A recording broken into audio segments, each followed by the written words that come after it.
एक दूर दराज की दुनिया थी जहां रात के आसमान पर तारे बोझते थे। ये दुनिया रोशनी और जादू से भरी हुई थी।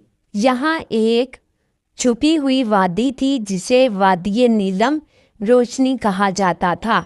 वादी में हरियाली, फूल और नदियों का जादू बस रहा था। इसी वादी में एक नन्ही परी रहती थी जिसका नाम नैरा था। नैरा की आंखें नीली नहीं बल्कि चमकती हुई नीलम रोशनी की तरह थी।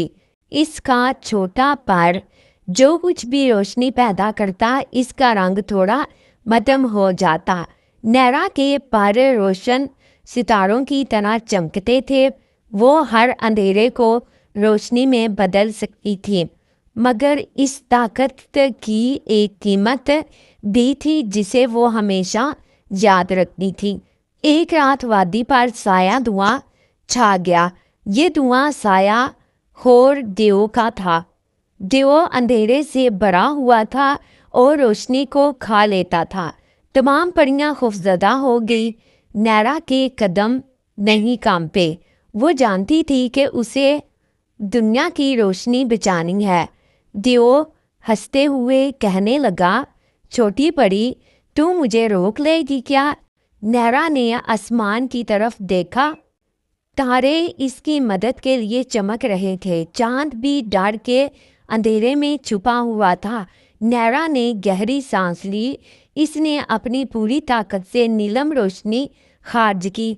रोशनी इतनी चमकदार थी कि पहाड़ों की चोटियों पर जमे बर्फ के दिल भी धड़क उठे। दियो चीखा और घबराकर हवा में तख्लील हो गया।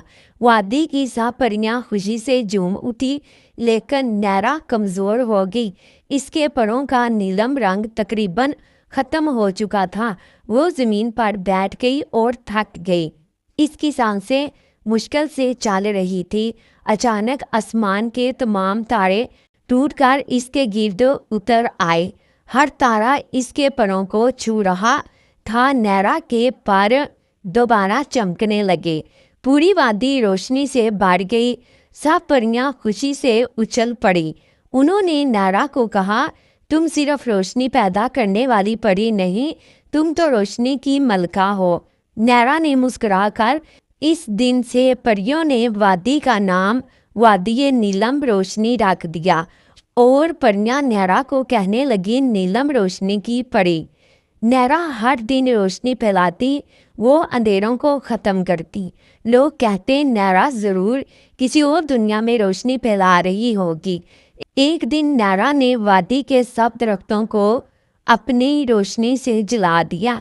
हर पत्ता, हर फूल चमकने लगा। नदियों की मौजें नीलम रोशनी में बह रही थी। यहाँ के जानवर भी खुशी से दौड़ने लगे। परिंदे आसमान में नीले और सुनहरी रोशनी के साथ उड़ने लगे। परियों का गाना वादी में गूंजने लगा। हर किसी की आंखों में उम्मीद की रोशनी जागी। मगर एक दिन देव दोबारा लौट आया। इस बार इसने अपनी ताकत बढ़ा ली। वादी के दरख्त लरजने लगे। नैरा ने खौफ को पीछे छोड़कर रोशनी पैदा की। रोशनी इतनी ज़बरदस्त थी कि देव की हर हरकत रुक गई। देव आस्ता आस्ता धुएं में घुल गया। वादी में फिर से सुकून छा गया। नैरा के परों का नीलम रंग मज़ीद चमकने लगा। परियां इसके गिर्द खुशी से घूमने लगी और हर तरफ रोशनी ही रोशनी फैल गई। नैरा ने सीखा कि रोशनी देने से थकन ज़रूर आती है, मगर दोस्तों और वादी के लोगों की खुशी उससे दोबारा तवानाई देती है। वो हर रात आसमान की तरफ देखती और रोशनी को दोबारा जमा करती। तारे उसे रोशनी के रास्ते दिखाते, चांद इसकी रहनुमाई करता और वादी के जानवर इसके साथ खेलते। लोग दूर से आकर वादी की खूबसूरती देखते। हर किसी की ज़िंदगी में रोशनी और उम्मीद वापस आ जाती और नैरा हमेशा खुश रहती, क्योंकि वो जानती थी रोशनी की असल ताकत दिल में होती है। इसीलिए नैरा आज भी वादी की सबसे महबूब और जादुई परी के तौर पर हर बार याद की जाती है।